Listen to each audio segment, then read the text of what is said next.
Mohammad reason iPhone expert. তো এত টাকা দিয়ে যে আমি কখনো মানে একটা ফোন কিনবো আমি কখনো আসলে ভাবি। আসলে ডিসপ্লে ইস্যু থাকায় আমরা আসলে 13 থেকে ডাইরেক্ট 14 শিফট করি। মানে ফোনটার কন্ডিশন খুবই ভালো ছিল, ইউজ হয়েছে মাত্র 1 বছর 1.5 বছরের মতো। এখানে শত শত দোকান আসলে চিনতে পারতেছি না। আমাদের মোটামুটি সারাদিন পরিশ্রম করার পরে মনে হয় যে ভালো একটা ডিভাইস পাইছি। টাকা যা গেছে সমস্যা নাই, টাকা নিয়ে টেনশন নাই। তো এখানে আমার মতো শত শত মানুষ দাঁড়ায় রয়েছে। এখন আমরা ফাইনালি এসে পড়লাম যমুনা ফিউচার পার্কের সামনে। কিন্তু কি অবস্থা, কেমন আছেন সবাই? আশা করি ভালো আছেন। তো এখন বাজে সকাল 7টা।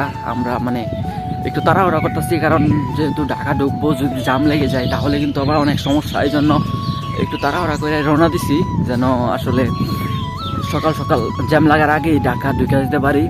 তো যাই হোক, আমাদের রওনা দেওয়ার কথা ছিল সকাল 6টা 6:30টার দিকে, কিন্তু আসলে জাস্ট টাইমে তো আর বের হওয়া যায় না, এই জন্য 7টা বাজে গেছে গা। তো 7টা বাজে বের হয়েছি। তো যাই হোক, ওই যে চারদিকে কুয়াশা মোটামুটি। এখন ভিডিও হচ্ছে আমার নোট 10 দিয়ে। তো এত টাকা দিয়ে যে আমি কখনো মানে একটা ফোন কিনবো আমি কখনো আসলে ভাবি নাই। হঠাৎ করে মনে হইলো যে একটা ফোন কিনবো, এই জন্য আর কি মানে ইনস্ট্যান্ট আর কি চিন্তা ভাবনা করলাম যে কিনে ফেলি। তো যাই হোক, আলহামদুলিল্লাহ, আল্লাহর কাছে আচ্ছা শুক্রিয়া। তো যাই আগে দেখি কি করা যায়। এই যে আমার সাথে আছে মোহাম্মদ রিজন আইফোন এক্সপার্ট। তো ওরে নিয়ে যাইতেছি, আমার সব ভরসা হচ্ছে ওর উপরে। তো যাই হোক, আপনারা আমাদের সাথে থাকবেন শেষ পর্যন্ত। এখন আসলে সকাল 7টা বাজে। তো এই যে এখন রাস্তাঘাট একদম খালি, কোনো গাড়ি ঘোড়া নাই। তো সামনে যাই, দেখি গাড়ি ঘোড়া যদি খুব চালু করে পালাই তাহলে তো আমাদের জন্য ভালো।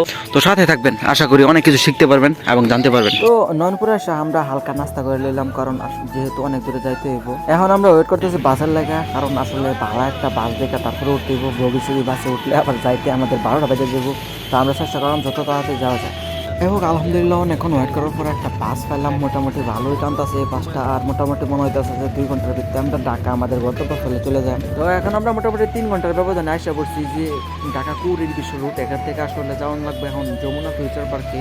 তো আমরা ফাইনালি আসা পড়লাম যমুনা ফিউচার পার্কের সামনে। কিন্তু আমরা আসলে যমুনা ফিউচার পার্কটা খুলে হচ্ছে সকাল 11টায়, কিন্তু আমরা আসলে 10টায় এসে পড়ছি। এই জন্য এখন 1 ঘন্টা ওয়েট করতে হবে। ফাইনালি 1 ঘন্টার ব্যবধানে আসলে 1 ঘন্টা ওয়েট করার পরে এখন ঢুকে পড়ছি যমুনা ফিউচার পার্কের ভিতরে। মানে এটা আসলে মেইন ভিতরে ঢুকতে পারি নাই, এখন মাত্র মানে গেটের ভিতরে ঢুকলাম আর কি। তো আমরা এখন আছি মেইন গেটের সামনে, মানে যেখান থেকে এন্ট্রি করে সবাই।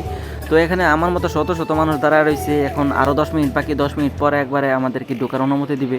তখন আমরা কি আমাদের পছন্দের দোকানগুলোতে যাইতে পারবো আর কি।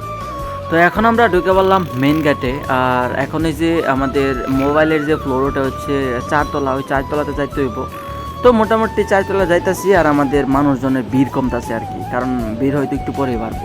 ফাইনালি আমাদের 4তলায় এসে পড়লাম। এখন 4তলা থেকে আমরা যে কোন দোকানে যাব এটা আসলে এখন খুঁজে বের করতে হবে। এখানে শত শত দোকান আসলে চিনতে পারতেছি না। আমাদের মানে চয়েস লিস্টের ফার্স্টে সবটাই চলে অ্যাপেল এক্স, তারপরে মোবাইল ক্লাব, এরকম বিভিন্ন কিছু ট্রাস্টেড শপ আছে। এগুলো আস্তে আস্তে একে একে দেখবো।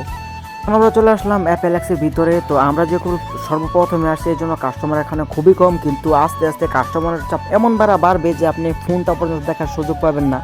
তো এখানে অনেক অনেক আসলে ডিভাইস। তো এখানে মোটামুটি অনেক দোকান ঘোরাঘুরির পরে ফাইনালি একটা দোকানে আমাদের ফোনটা আসলে চয়েস হয়ে গেল সব দিকেই। মানে ফোনটার কন্ডিশন খুবই ভালো ছিল, ইউজ হয়েছে মাত্র 1 বছর 1.5 বছরের মতো।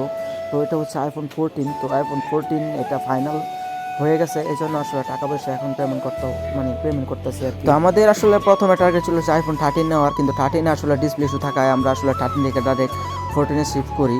আমাদের বাজেটটা অলমোস্ট প্রায় অনেক এখন বাড়াইতে হয়। যদিও আমাদের বাজেট ছিল 50, কিন্তু এখন বাড়াইতে অলমোস্ট 60 যেতে আসলে বাইরে যাওয়ার কারণে সব টাকা ক্যাশ দিতে পারে না, কিছু টাকা অনলাইনে দেওয়া লাগছে। টাকা যাক, সমস্যা নাই, টাকা কোনো বিষয় না। তো আলহামদুলিল্লাহ খুব ভালো একটা ফোন পেয়েছি, এটাই আল্লাহর কাছে শুকরিয়া। আমাদের আইফোন গোনা শেষ হয়ে গেছে গা, মোটামুটি সারাদিন লেগে গেছে আইফোন কিনতে।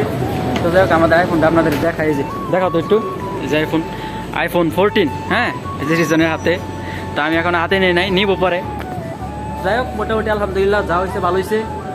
মোটামুটি সারাদিন পরিশ্রম করার পরে মনে হয় যে ভালো একটা ডিভাইস পাইছি। টাকা যা গেছে সমস্যা নাই, টাকা নিয়ে টেনশন নাই। তো ভালো একটা মোবাইল পাইছি, এটাই অনেক আলহামদুলিল্লাহ। আমরা চলে যাচ্ছি, এখন বাজে প্রায় 5টা, আসছিলাম সকাল 7টা 6টার দিকে।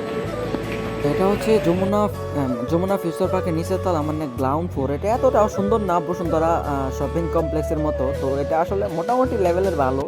তো আসলে নতুন যদি কেউ আসেন তারা সহজে কোনো কিছু চিনবেন না। তো এই অবস্থা, এতগুলো টাকা দিয়ে এই ছোট্ট একটা জিনিস কিনলাম। এখন মনে হয় আসলে এটার কাছে টাকা কোনো বিষয়ই না। এখানে সত্যি কথা বলতে আমার আগে পরে কখনো আসলে আইফোন নেওয়ার কথা মাথায় ছিল না। ভবিষ্যতেও যে একটা আইফোন নিব বা নেওয়ার ইচ্ছা, এটা 2 দিন আগেও আসলে চিন্তা করি নাই, কারণ আমার কাছে অ্যান্ড্রয়েডই ভালো লাগতো। কালকে হঠাৎ করে আসলে মাথায় আসলো যে আসলে একটা আইফোন নিলে কিরকম হয়, আগে পরে যেহেতু আইফোন ইউজ করে না, এই জন্য হঠাৎ করে মনটা চাইলো, ওর আলহামদুলিল্লাহ সাথে সাথে নিয়ে নিলাম। কি বলবো, আসলে আধা ঘন্টা পর ঘোরার পরে আসলে আমরা ফাইনালি যমুনা ফিউচার পার্ক থেকে বাইরেতে পারলাম, কারণ অনেক উত্তরে খালি ঘুরে ঘুরে একে থেকে যেতেছিলাম।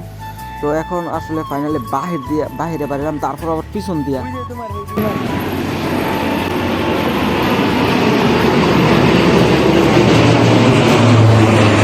আসার পরে আমার আসলে একটা জিনিস ভালো লাগলো যে একটু পর পর একটা করে বিমান যেতেছে মাথার উপর দিয়া। আসলে যমুনা ফিউচার পার্কের ফ্রন্ট সাইডটা আসলে দেখার মতো, এত সুন্দর যে আসলে বলার মতো না। আসলে আমার অনেক ভালো লাগছে, প্রাকৃতিক পরিবেশটা আসলে অনেক সুন্দর। ঘুরতে ঘুরতে দুপুর যখন দেখা গেছে আমরা টেরি পাইছি না, তো এখন সন্ধ্যা, আর দুপুরে খাওয়া দাওয়া এখন করতেছি। যাই হোক, এখন যাইতেছি বাড়িতে। শরীরের অবস্থা ভালো না, মাথা বেশ করতেছে। সো আজকে ভিডিওটা এখানে শেষ করে দিই। ভিডিওতে যারা নতুন আছেন তারা অবশ্যই সাবস্ক্রাইব করে পাশে থাকবেন।